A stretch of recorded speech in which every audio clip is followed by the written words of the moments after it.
Have you ever wondered why sailors measure depth in fathoms, or why ancient builders used cubits? These strange units of measure aren't just random numbers. They're windows into how our ancestors understood the world. And here's the surprising part.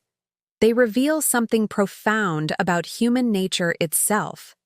Stick around because by the end of this video, you'll never look at a ruler the same way again.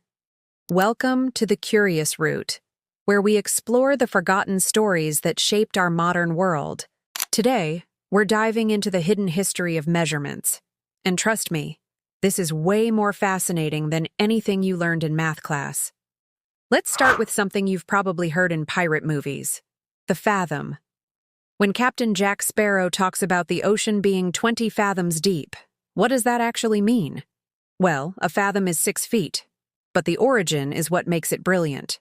The word comes from the Old English fathom, which means to embrace or encircle with outstretched arms. Imagine a sailor standing with his arms stretched wide. That's roughly 1 fathom, about 6 feet from fingertip to fingertip. But why would anyone use arm span to measure ocean depth? Here's where it gets interesting. Before modern technology, sailors needed to measure water depth quickly and constantly to avoid running their ships aground. They used a weighted rope with knots tied at regular intervals. A sailor would stretch out the rope between his extended arms, counting fathoms as the rope passed through his hands. His body became the measuring tool. No ruler needed, no calculations required, just the human body as a universal standard.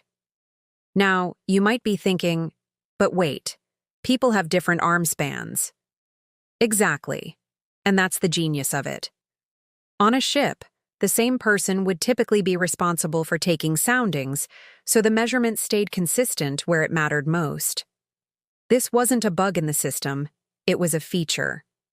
Let's jump back even further in time to one of the oldest units of measure ever recorded, the cubit.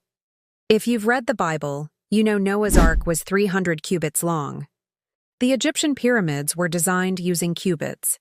Ancient Mesopotamian tablets describe property boundaries in cubits. This measurement dominated human civilization for thousands of years, and it was based on something incredibly simple: the length from your elbow to the tip of your middle finger. Picture an ancient Egyptian architect planning the Great Pyramid. He doesn't have a tape measure. He has his forearm. And here's what's remarkable. Archaeologists have discovered actual cubit rods from ancient Egypt, physical rulers that were standardized. The royal cubit was about 52 centimeters, roughly 20.5 inches. These weren't rough estimates. They were precision instruments carved in stone or wood, often decorated with hieroglyphics marking smaller subdivisions. But here's the question that should blow your mind. How did ancient civilizations, separated by thousands of miles and centuries, all independently arrive at body-based measurements? The answer tells us something fundamental about human cognition. We understand the world through our bodies. Before abstract numbers, before mathematical systems, we measured everything against ourselves. Now let's talk about a measurement that shaped the modern world but has been almost completely forgotten: the chain. In the 1600s, an English mathematician named Edmund Gunter invented a measuring chain that revolutionized surveying. Gunter's chain was exactly 66 feet long, divided into 100 links. Each link was 7.92 inches. You're probably thinking, 66 feet? That's such a random number. But it wasn't random at all. It was mathematical genius. Here's why. An acre, which was the standard unit for measuring farmland, equals exactly 10 square chains. A mile equals exactly 80 chains. A furlong, which was used in horse racing, equals exactly 10 chains. Suddenly, converting between different units became easy mental math for surveyors and farmers. The chain became so important that it literally shaped America. When surveyors mapped the western United States in the 1800s, they used Gunter's chain. The rectangular grid system of American farmland, those perfectly straight roads you see from an airplane, those property lines that run in exact cardinal directions, all of that was measured out chain by chain. The physical landscape of an entire continent was determined by a 66-foot measuring tool. But here's where the story gets even more interesting. These body-based measurements weren't just convenient, they were necessary. Before standardized manufacturing, before global communication, before you could order a certified meter stick from Paris, how do you ensure that measurements stay consistent across an entire kingdom or empire? Ancient rulers understood this problem intimately. The Roman foot, for example, was supposedly based on the actual foot of a Roman statue. King Henry I of England decreed that a yard should be the distance from his nose to his outstretched thumb. These weren't arbitrary decisions by egomaniacal monarchs. They were practical solutions to a fundamental problem. How do you create a universal standard when you do not have the technology to reproduce precision instruments? The body became the backup system. If your measuring rod broke, burned, or got lost, you could always recreate it approximately using body parts. A cubit is roughly an adult forearm. A foot is, well, a foot. A hand width became 4 inches, which is still how we measure horses today. The human body was the one constant that everyone carried with them.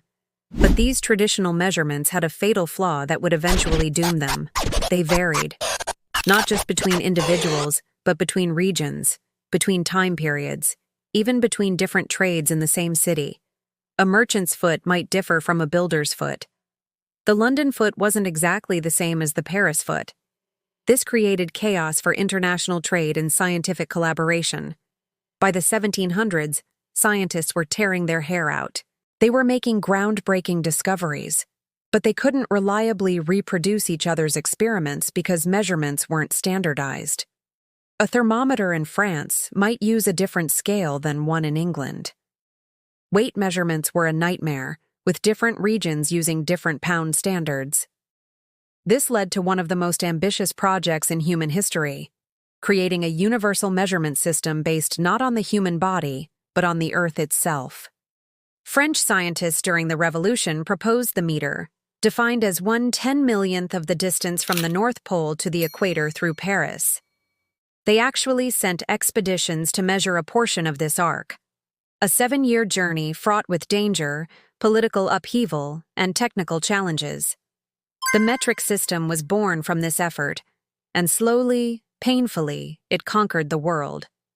By the late 1800s, most countries had adopted it. The old body-based measurements were labeled as backwards, inefficient, unscientific. Fathoms, cubits, and chains began their slow march into obscurity. But here's the twist. They never completely died. British and American culture clung to feet and inches, miles and yards. Sailors worldwide still use nautical miles and fathoms. Horses are still measured in hands. These ancient measurements persist because they're intuitive. They're human scale. When someone tells you something is 6 feet away, you have an immediate physical sense of that distance. When they say 1.83 meters, you have to think about it. The real story here isn't about the superiority of one system over another. It's about the fundamental human need to measure, to quantify, to understand our environment in concrete terms. Ancient peoples weren't primitive because they used cubits instead of meters. They were ingenious, creating practical systems that worked brilliantly for their needs. These old measurements also reveal how our ancestors thought about the world. The fathom wasn't just about depth, it was about human effort, the physical act of pulling in rope. The chain wasn't just about distance, it was about walking across land, physically pacing it out. Every measurement was tied to human experience, to the physical reality of getting things done. When we measure the world today, we use abstract numbers divorced from our bodies. A kilometer means nothing to our senses. But our ancestors lived in a world where every measurement was embodied, where the tools for understanding space and quantity were literally at their fingertips. So the next time you hear someone use an old-fashioned measurement, don't dismiss it as outdated. These units carry thousands of years of human ingenuity. They remind us that before we had satellites and lasers, before we could measure atoms or galaxies, we measured the world against ourselves.